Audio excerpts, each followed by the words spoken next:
Welcome back. Happening right now, our school districts are taking another hit. The Trump administration just announced it is withholding nearly $7 billion in federal education money. $74 million of that supposed to be here in Minnesota. It is money that Congress already approved that should already have been doled out. Jennifer Hoff digging into how else local districts have to come up with that funding and the likelihood that it will fall on you, the taxpayer. On such a hot summer day, school is the last thing on these kids' minds.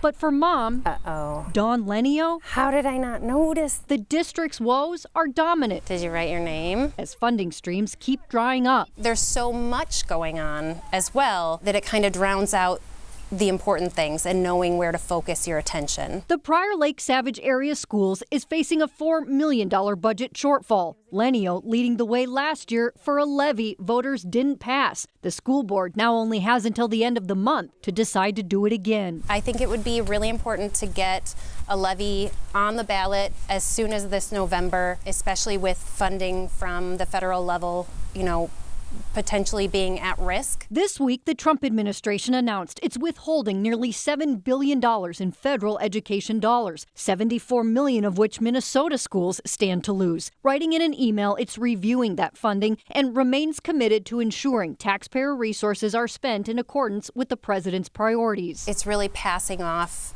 the responsibility to the district level to come up with funding.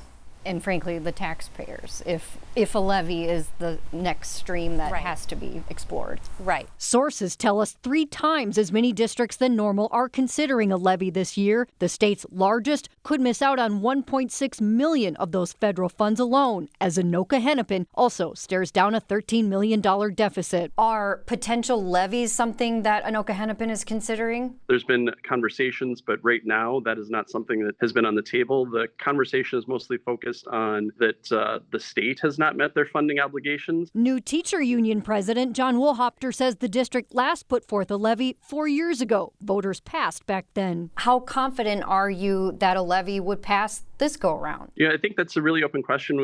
As we've asked voters, as the district has asked voters, there's been a lot of support. The chicken? There may also be a lot of uncertainty right now, leaving budgets up in the air and how best to balance them. But one thing's for sure, these students will soak up summer as long as they can. Is this one yours? Jennifer Hoff, KARE 11 News.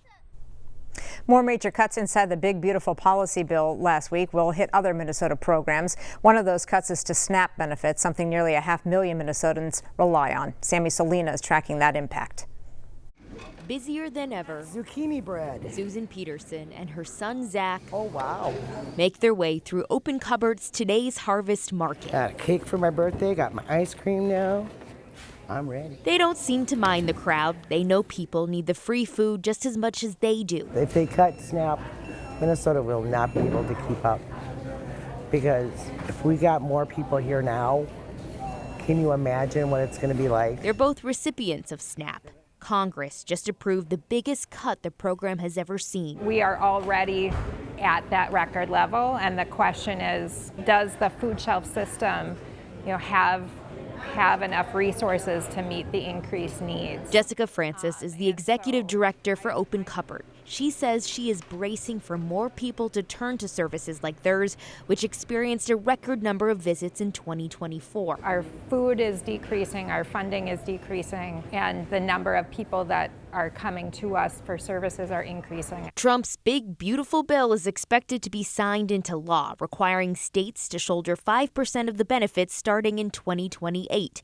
It would also tighten eligibility by the end of the year. Republicans say it's needed. We have never, ever done anything to reform and improve and strengthen these programs that are growing at an unsustainable rate that will wreck our economy and wreck our country if we don't start making some changes. As a state, we don't have enough to make up the gap that federally they are anticipating or proposing as part of the shift. Sarah Moberg is the interim CEO for Second Harvest Heartland. They distribute to food shelves and help people enroll in SNAP. We have seen calls that come in with people concerned about what will happen to their benefits.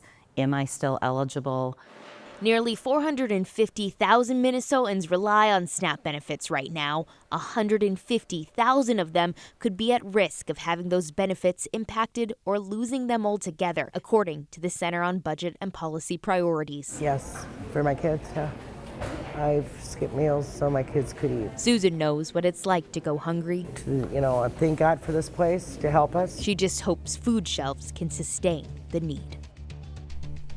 Stick with us. More news and weather coming up after the break.